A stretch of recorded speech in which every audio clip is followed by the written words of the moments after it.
How do you find the will to fight back against a world that wants to keep you sedated, average, and stuck in place? Join us for the tools and strategies you need to create a life of abundance, discipline, and high achievement. This is the Tactical Empire with Jeff Smith.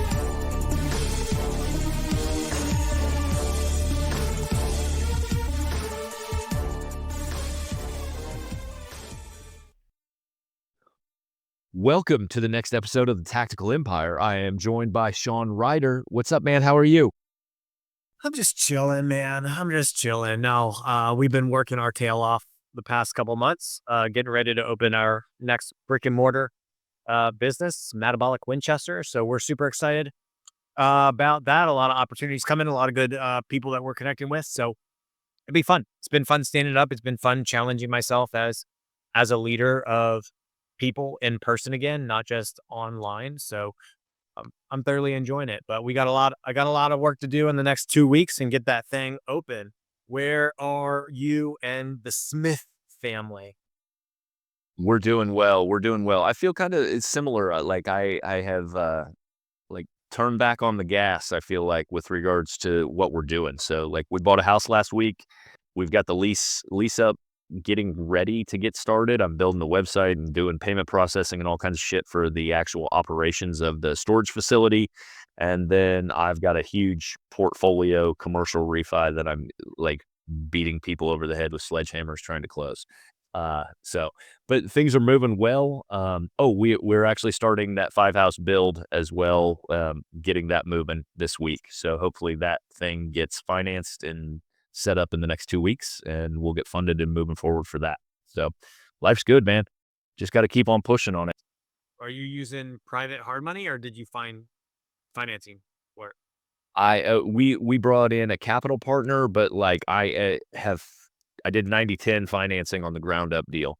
I found I found a lender that would lend 90% on it. And then we brought in a capital partner for the down. And so we're a third on that build. But ultimately what we're trying to do is proof concept for a bigger one. We've got a 32 house development that we're trying to do next. And without any track record, we had to bring in our builder and give him shares as well. So after we do this 5, I'll have a track record. I can go build houses. And so that's kind of part of the game of real estate. Like when you've never done it, you've got to give up something, whether it's your cash, whether it's your credibility or reputation. Like you've got to figure that out. And so for us, we did a little maneuvering on who we had to bring into the tent to make everybody happy. But what it did was it provided us a lot of lending opportunities. And so that was great. And that's one thing people don't understand when they're trying to get started in real estate. And the first time they talk to a lender, they just like swear off real estate investing because they're like, I have no experience, so I can't do it. And like, what you don't understand is I could have all the experience in the world doing one particular asset class. And when I try to move to the next one, even real estate is real estate, right? When you try to move to doing the next thing, you have no experience. So like, I've bird 100 properties or whatever I've done. I own 40 personally. I own 30 more as a syndication, and I'm a general partner on that syndication. I've never done ground up.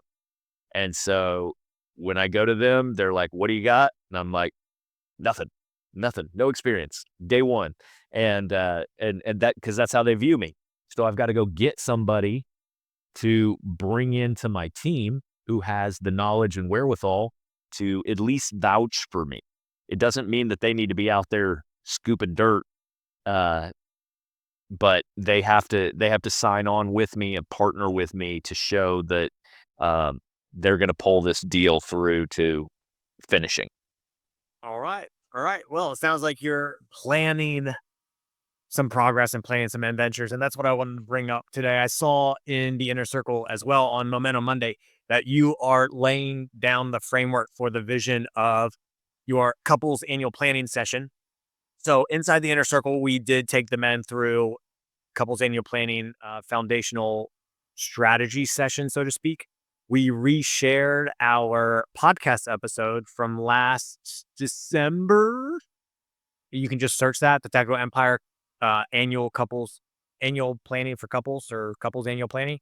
So today I kind of want to just do a little refresher for people. We don't have to like regurgitate the same information as last year. We probably don't even remember exactly what we said, but maybe today we'll just talk to the pros and the value of couples sitting down to talk about how this year went and what they actually want in the next 12 months. So if someone was coming in and they kind of scoffed at the idea of sitting down and talking about where they want to go with their partner, how are you going to tell them the vital importance of couples annual planning this year? Are you where you want to be? And if the answer is no, then you should be open-minded and coachable that like this might solve the problem, right? Like for me, I think that like the answer's no for everyone, just FYI. Most people are not exactly where they want to be. If you're a high achiever, if you're into personal development, if you're talking to us in general, like usually you're looking for more. And um, one thing that I cannot understate or overstate is the importance of having your spouse, significant other, on the same page of what you're doing. And like it's been an entire game changer for me. So like the last episode we talked about like my number one recommended asset class to start for your financial foundation. This is like your number one exercise annually to do for your personal foundation and your future and achievement. Because I know from my experience and that I know from watching countless other people do it and integrate it into their lives, how beneficial it is, how much faster you move. Um, I mean, we use the analogy like sled dogs pulling in different directions. Like you guys aren't necessarily at odds with your spouse. That's where people get it confused. They think that like, oh, our marriage is perfect or whatever. Like we understand we're both kind of driven people and we kind of just we're on the same track, if you will. But if you've never done like the deep dive vision exercise and then the discussion and the communication and the retrospective of the year prior, the planning of the year upcoming, like I guarantee you're not exactly you're not moving with the level of speed and lack of friction that I'm talking about, because you might just be moving at 45-degree angles in the opposite direction, but everybody's moving forward, right?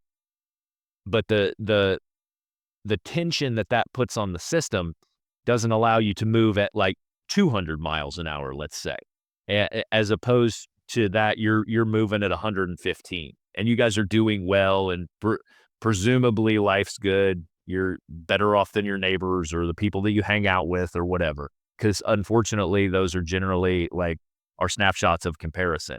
But like if you have visions of grandeur and larger lives for you and your family, and you're trying to do bigger things, one of the most important things you can do is just communicate where you guys think you're going to be and like get on the same page, because it allows the other partner to make space as well, which is a huge benefit. Usually we just go along our paths like goal setting, and then maybe one of the spouses goal sets, one of the spouses doesn't. That's another thing that we see all the time is people that one partner's into personal development, the other partner is into parenting or couldn't care less about personal development or doesn't think it's the season of life for personal development. But there's never not a season to be on the same page on parenting, fitness, finances, where you're taking your life, where you want to go on vacation. Like the level, just the improvement in your relationship of having the communication is is a game changer in and of itself. Then if you start like laying out targets that driven people know how to support each other in, then you start moving really, really fast, and you can accomplish what you want at an exponential rate. Um, if you want me to get real hokey about it, I think it's got a lot to do with universal energy, because like you're creating a level of energy that you're bringing into your life personally, but that vibrational energy, if it's not met by your spouse, like in the same way, it becomes, so it's actually not, you're not as magnetic as you otherwise could be, to put it simply. Good shit. I mean, I think last year was the first year that Kate and I did it well, and by well, I mean we were retrospective first, like what happened this year, and then what do we want. So this will be interesting because we're doing it next week when she's off work for Thanksgiving. It'll be interesting to look back and do retrospection based on last year's forward-looking plan. This will be the first year that we get to look back retrospectively at a forward-looking plan. And I think now in hindsight, it's what a big takeaway will be like, it wasn't just about the what do we want and the how, but the conversation last year was about why.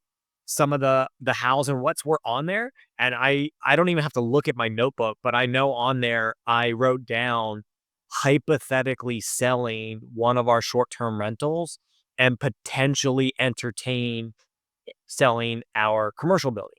And at that point, I knew like a commercial building sale doesn't happen overnight. But, it took us until August. So we listed the short term rental in June because it took me 6 more months. So we did our annual plan in December, but it took 6 months to me to hit the criteria that I wanted to hit in order to say, yes, it is time to sell that. So in June, we listed it. It was sold by August. And then we redeployed that capital. And then I immediately went back to the plan. So, okay, am I in a position and am I interested in listing the commercial building like I said I would potentially be? And the answer to that question was yes. And so we listed that building, and it's only been listed for 42 days or something like that. But I had a meeting this morning with the agents listed, just kind of looking at metrics and seeing what other properties came on the market and talk strategies. And looking back again, last year we still owned a CrossFit gym, and we wrote down that we would entertain selling it. We tried to go down that road. It didn't work out. And then we had to make a decision and we closed it. So, all that being said was like the annual plan didn't really I wouldn't say it made the year easier, but it gave us a pathway to start. It opened up the potential for better dialogue. And now coming up at the end of the year, this whole thing about magnetic energy and universal forces that you just brought up, I don't verbalize it that way to my wife, but as you said that, like I can tell that her and I are on better wavelengths at this time this year than we were last year at this time, to where it's like when things happen, when situations arise, her and I are on the same, like we have emotions and like whatever, like we still have to like play that out with each other. Like I have to listen when she's emotional and not go right into problem solving. But once she comes down from an emotional high or I come down from an emotional high, like we're talking the same language. And I want to give credit to that foundation from the conversation last year. So those of you that are on this, that like maybe you heard us talk about annual planning before and you didn't do it, like the importance of it this year, you have to set the time aside and run through it. Go back and listen to the other episode on how to do it, or reach out to us. We can give you access to some templates that we have. But man, we talked about on the other episode, like the importance of the next 4 years for you guys to create the space to be focused on the main things that you want, because we may be in the early stages of a really, really good 4 years, macroeconomically. And here's the deal. Even if macroeconomically, even if things don't turn out the way that we're hopeful for, if you have a plan, you're going to be better off than people that don't. Yeah. The point you make about the plan is the same reason that like increasing your law of attraction by being in connection with your spouse, like why wouldn't you want to do that? Because then you're bringing things into your space at a much higher rate than when you guys are moving separately. And what you're talking about is what happens, in my experience, every time someone does this, and it's because you guys got on the same page, but like you also eliminated a lot of the assumptions that people go about their business with. Like when I set my goals independently of my wife, and she's over here setting her goals independently. She may see something like, oh, I want to go buy 25 houses this year or something like that. And she makes an assumption about why I want to do that. And so, and she may be able to wrap her head around a negative connotation, or like, why is he selling this stuff? Or like blah, blah, blah. And when we talk through it and the why is like discussed on like what I'm doing strategically, I'm moving this chess piece here because 2 years from now, I'm going to do this. And like, then it fills in all the blanks, because I'm not someone that sits around and describes every fucking move I make with my wife, admittedly. And she's not the type to come ask me what I'm doing. She's like, what's 5 moves ahead of this? She's not asking that question ever. So like, but my brain is working there. I'm like, strategically, we're doing stuff and I know why I'm doing it. And, but if we don't deliberately take the time with 4 kids and every fucking thing else we've got going on, if we don't deliberately take the time to like decompress and like create an environment with no tension, no perceived notions about like why she's doing this or why I'm doing this, and like create a space where it's comfortable for me to explain, hey, I want this and this is why it will benefit our whole family and this is my perception of it. And sometimes she may come back and be like, we don't need any of that. And I'm like, okay, well then why am I doing it? And like it could be ego, or it could be then I have to go on another deep dive. Like okay, she doesn't need that. She's telling me my kids don't need that. Then what am I doing that for? And like that's where things can also fall off your plate, because I may make an assumption that she wants X, Y, and Z. She wants this house in this neighborhood, and I'll go out and fucking die for that thing. Like that's just how my personality is. If I think that that's what she wants, I'm going to put everything on my back and go get it. And then if we open up the space where she can tell me like, I don't want that at all. I just want you to chill the fuck out or whatever it is. I'm just like, oh, okay. Well, that's easy. Like, well, chilling out isn't so easy, but like the rest of it, like I it's just a game changer from a communication standpoint, because like you're a constantly evolving organism married to another constantly evolving organism. And like if you don't do this frequently, like their desires change, their wants change, their needs change, their perceived notion of things, living in this neighborhood, sending your kids to these schools. Like when you experience some of that shit and then it's not what you wanted it to be, like it's eye-opening. And then you're like, oh, like I don't really like these people. I don't really like this country club. I don't really like any of this shit.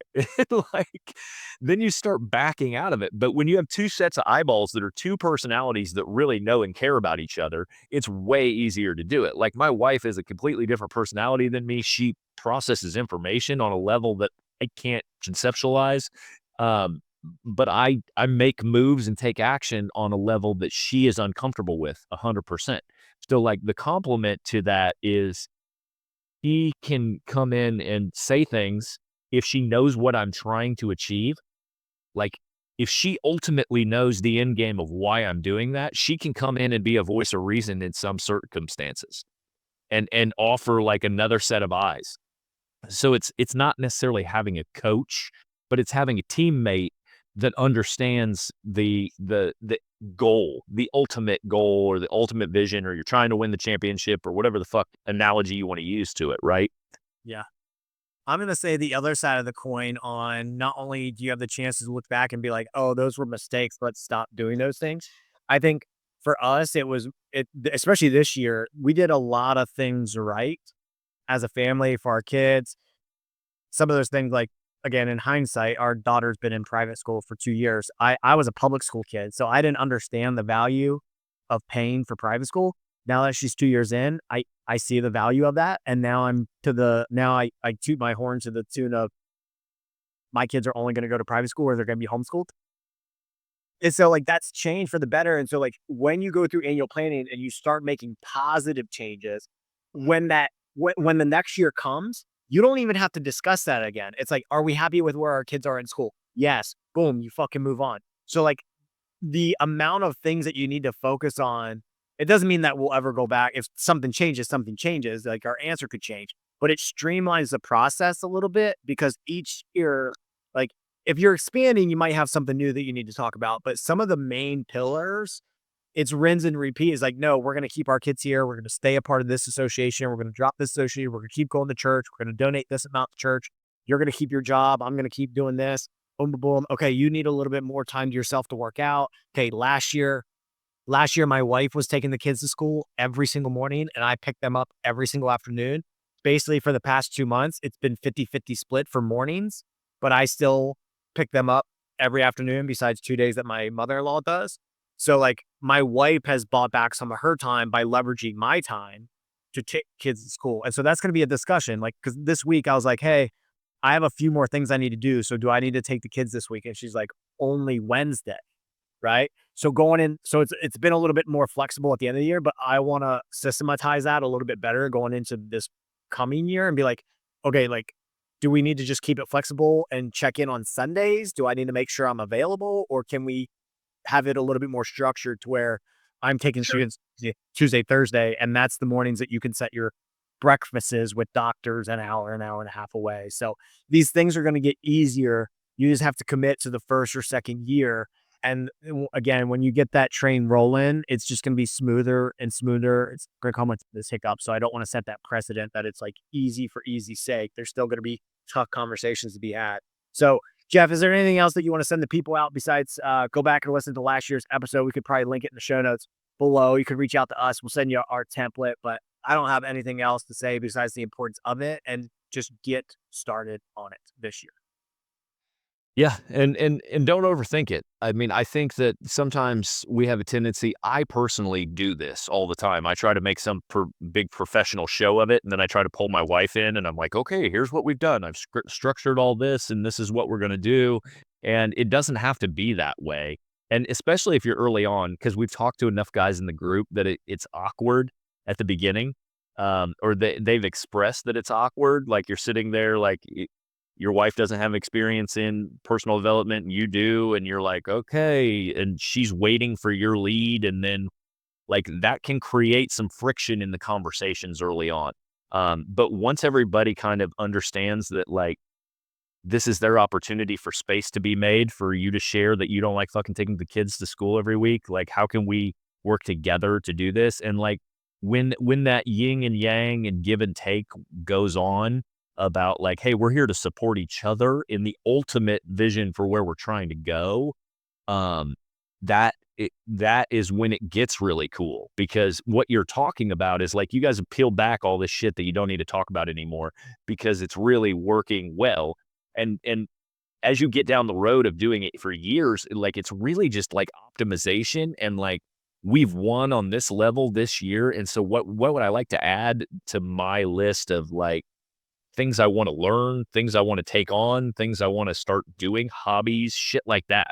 And and then it becomes more fun because it's not these nuanced decisions that like you're trying to have these big fundamental conversations about for your family, because you've established all of that at that point.